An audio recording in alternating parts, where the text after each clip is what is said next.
Jeremy Olander, welcome to the show. How are you? Hi, man. Thanks for having me on the show. I'm all good, man. You come very highly recommended by Eric Prydz, no less. Is there a certain amount of pressure that comes from having such a famous champion?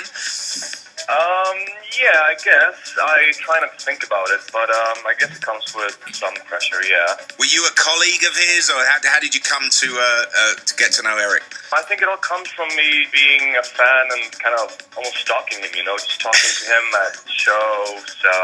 And eventually, a friend of mine, Sam, he started sending my stuff to Eric, and eventually he just picked up on it. Okay, and just tell us a bit about how you got started in Sweden then. What came first? Were you making music? Were you going to gigs? Were you DJing? I remember when I was like 10 or something, I started making like video game music, but that faded out. Then I got introduced to house music when Benny Benassi started playing on the radio in Sweden, and I listened to it, and at first I didn't really like it, but after a while I started to enjoy it, and then my friend showed me how to do bass lines in Reason. Yeah. And I just tried out the trial version, and it went from there, I guess. Are there other influences then in terms of the way you make your music, aside from Eric Prydz, obviously? I would say a lot of film scores, like John Williams, James Horner. My dad played a lot of Nina Simone when I was growing up, Miles Davis. Were you ever musically trained, or do you just teach yourself? My dad tried to get me to learn guitar and piano, but I never really got hooked. So, which is a bummer because he told me, he was like, "Oh, you'll regret this when you get older. You always want to learn an instrument." But I guess he was right. Yeah. Everyone regrets it. So you've had an incredible year. Just tell us a bit about it. I mean, no doubt you weren't used to kind of international travel. Now you've been on supporting Eric on his tour. You've been in Ibiza. You've had all the releases. Last year, when the year was finishing, I just thought to myself, maybe I should just put this on hold and start studying. So I started studying actually in January, and then in February I got contacted by Eric and his management, and they gave me this deal, and I was mind blown. I didn't know how to handle it, and now it's just all been going so fast. Okay, 15 minutes of fame on a Friday night. I'm now handing over to you, Jeremy Olander. You've chosen 3 records, one you've made, one you've remixed, and one you like. So let's kick off with the one you made. Yeah. Tell us about this. It's an old track of mine, actually, that I just decided to remake, really recently, actually. I've only played it out a couple of times, so it's like a classical Pete Tong world exclusive kind of thing. I haven't even signed it yet, so we'll see what happens with it. The project name is Love Flight. Well, maybe someone listening can suggest one. Here it is, Love Flight, the 212 version. Pete Tong,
2.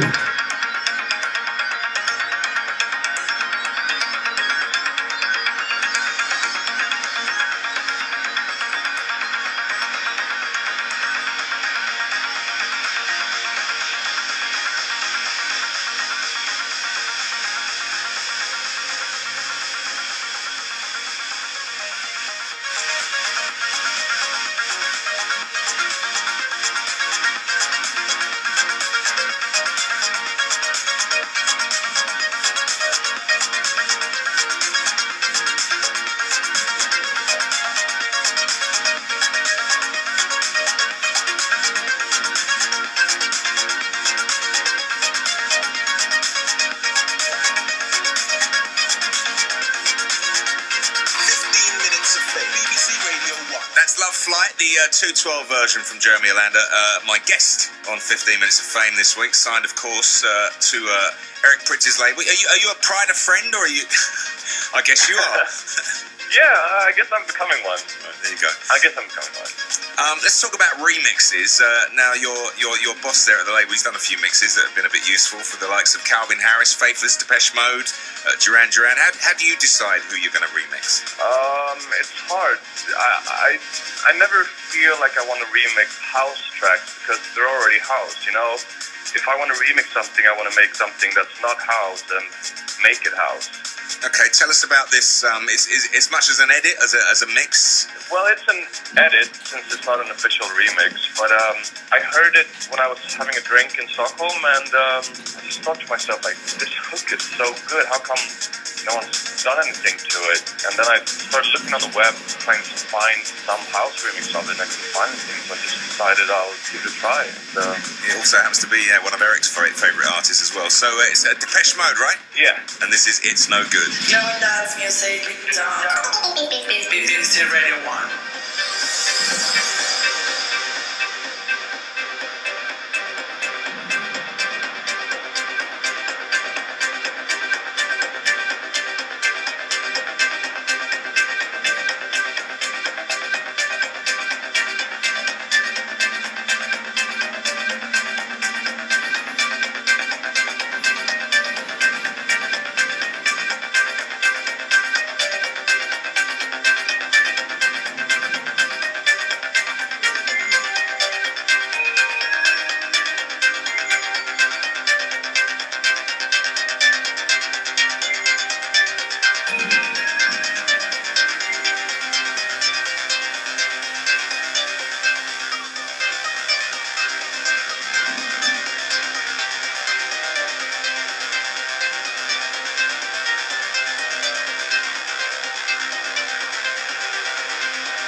That's the Jeremy Olander edit of It's No Good from Depeche Mode, the second of Jeremy's tunes tonight.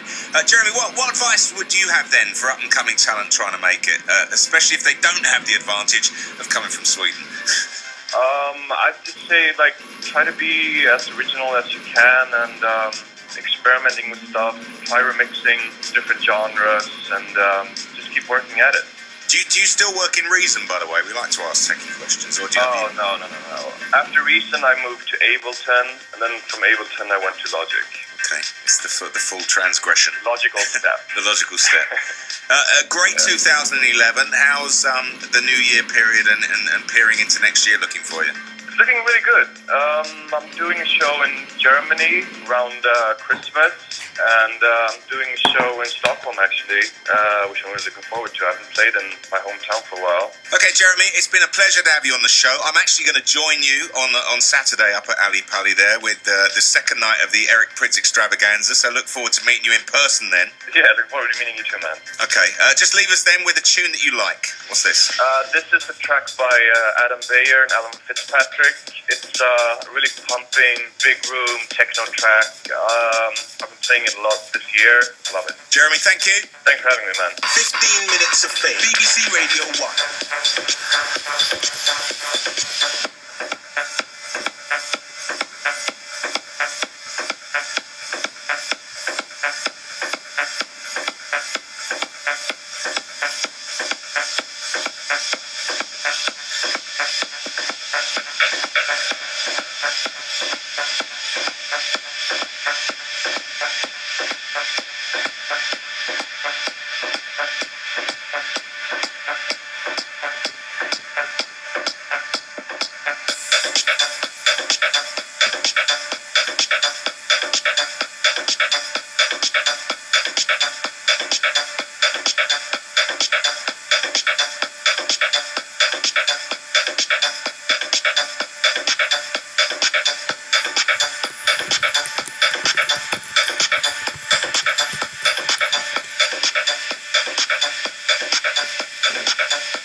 Sounds like a lovely guy.